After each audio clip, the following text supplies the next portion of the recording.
बिस्मिल्लाहिर्रहमानिर्रहीम अस्सलाम वालेकुम। चाइना ने अपने बड़े मिसाइल तैनात कर दिए हैं और इस वक्त चाइना हमला करने जा रहा है ताइवान पर। इस सूरत हाल के पेश नजर रॉबर्ट ओब्रायन जो कि नेशनल सिक्योरिटी एडवाइजर है अमेरिका के और ट्रंप के भी, इन्होंने ऐलान किया है कि चाइना मिसाइल मार सकता है ताइवान पर, लिहाजा ताइवान मुकम्मल तौर पर अलर्ट रहे। चाइना ने इस वक्त अपना सबसे ज्यादा एडवांस हाइपरसोनिक मिसाइल DF-17 उसको तैनात कर दिया है और अपनी तमाम मिलिट्री बेसिस को अपग्रेड कर दिया है जिनसे उन्होंने ताइवान पर मिसाइल दागने हैं। असल में इन्होंने पहले लगाया हुआ था DF-11 और DF-15। अब ये जो साउथ रीजन के अंदर इन्होंने काफी सालों से यही लगा कर रखा था, लेकिन ये जो मिसाइल है इनकी रेंज DF-17 के मुकाबले में कुछ नहीं है। DF-17 की जो रेंज है वो तकरीबन 2500 किलोमीटर है। जब से ताइवान की जो प्रेसिडेंट अब बनी है, असल में ये 2016 में जब आई थी, तो आते साथ ही इन्होंने एक बात कही। तो उन्होंने कहा था कि 1 चाइना पॉलिसी 2 सिस्टम, आज के बाद मैं इसको तस्लीम नहीं करूंगी, ताइवान अपनी आज़ादी लेकर रहेगा। यानी आप दूसरे लफ्जों में पूरी तरह समझ लीजिए कि उन्होंने आते ही ताइवान को चाइना से पूरी तरह अलग करने का फैसला कर दिया था। और अब हाल ही के अंदर जब ताइवान ने बहुत ज्यादा अपने ताल्लुकात अमेरिका के साथ बना ली, इन्होंने जो डील साइन की उसके अंदर पैट्रियट मिसाइल सिस्टम और उसके अलावा F-16 के जो वाइपर जेट्स हैं इनको अपग्रेड करने का जो पूरा एक कॉन्ट्रैक्ट था अमेरिका के साथ हुआ, उसके बाद सूरत हाल खराब हुई। अब इस वक्त चाइना ने अपनी जो रॉकेट फोर्सेस है फुजियान और ग्वांगडोंग में पूरी तरह उनको तैयार कर लिया है। हकीकत टीवी का news channel science and health launch कर दिया गया है। कंप्लीट वीडियो देखकर नीचे डिस्क्रिप्शन में लिंक दिया गया है, इसको जरूर सब्सक्राइब कीजिए और हकीकत टीवी का साथ दें। शुक्रिया। ताइवान को इन्होंने कहा है कि आप पूरी तरह तैयार है। ताइवान ने भी अपनी मिलिट्री फोर्सेस और तमाम सबको कह दिया है कि आप अलर्ट रहें, किसी भी वक्त हमला हो सकता है।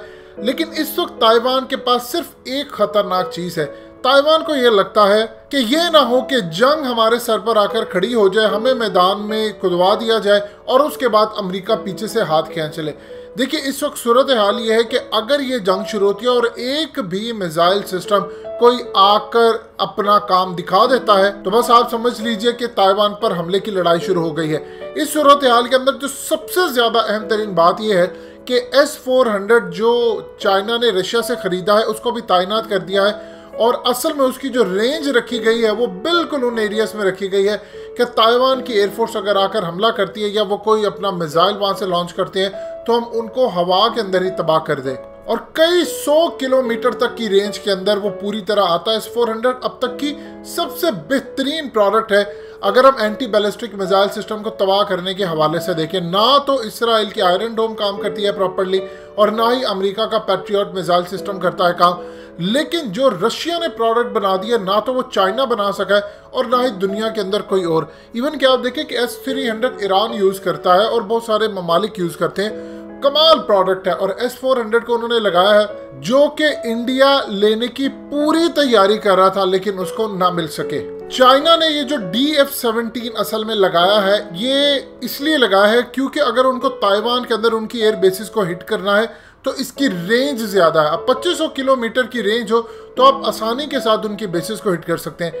अगर ये सूरत हाल पैदा होती है, अगर जरा सी भी कोई लड़ाई होती है तो आप ये देखेंगे कि अमेरिका पूरी तरह इस लड़ाई में कूद पड़ेगा और करीबन 8 से 10 ममालिक इसमें कूदेंगे। ये जो हालिया चाइना के प्रेसिडेंट ने बात की है और कहा है कि आप तैयार रहें पूरी तरह जंग के लिए, ये असल में उन्होंने दो तरफा जंग के हवाले से बात की थी। अगर यहाँ से जंग शुरू होती है ताइवान की साइड से, इंडिया चूंकि उनको सपोर्ट कर रहा है तो लिहाजा इस सूरत हाल के अंदर याद रखिएगा फिर इंडिया पूरी तरह चाहे उसको अपनी फोर्सेस भेजनी पड़े या इस खत्ते के अंदर इनका स्टेट ऑफ मलाका का रास्ता रोकना पड़े, कुछ भी करना पड़े, ये ताइवान के साथ खड़े होंगे और आपको एक बड़ी जंग होती हुई नजर आएगी। चाइना ने बड़ी कोशिश की कि किसी तरह ताइवान की जो करंट प्रेसिडेंट है ये ना जीत पाए, लेकिन इन्होंने जीत कर इन्होंने ताइवान के अंदर एक ऐसी लहर अपनी खड़ी कर दी कि वहां के लोग इनको पसंद भी करते हैं। और इनके दौर के अंदर ताइवान ने जो तरक्की की है वो इससे पहले उन्होंने इस लेवल की कभी तरक्की नहीं की। इन्होंने आते ही कहा 1 चाइना प्रिंसिपल की हम धज्जियां उड़ाते हैं और हम अपना आजाद ताइवान लेंगे। इस सूरत हाल के अंदर ताइवान के हवाले से इतना चाइना सेंसिटिव है, इतना ज़्यादा सेंसिटिव है कि अगर कभी हम कश्मीर के हवाले से इतना सेंसिटिव होते तो आज मामला मुकम्मल तौर पर डिफरेंट होता। देखिए, पाकिस्तान भी चाइना की वन चाइना पॉलिसी 2 सिस्टम को लेकर चलता है।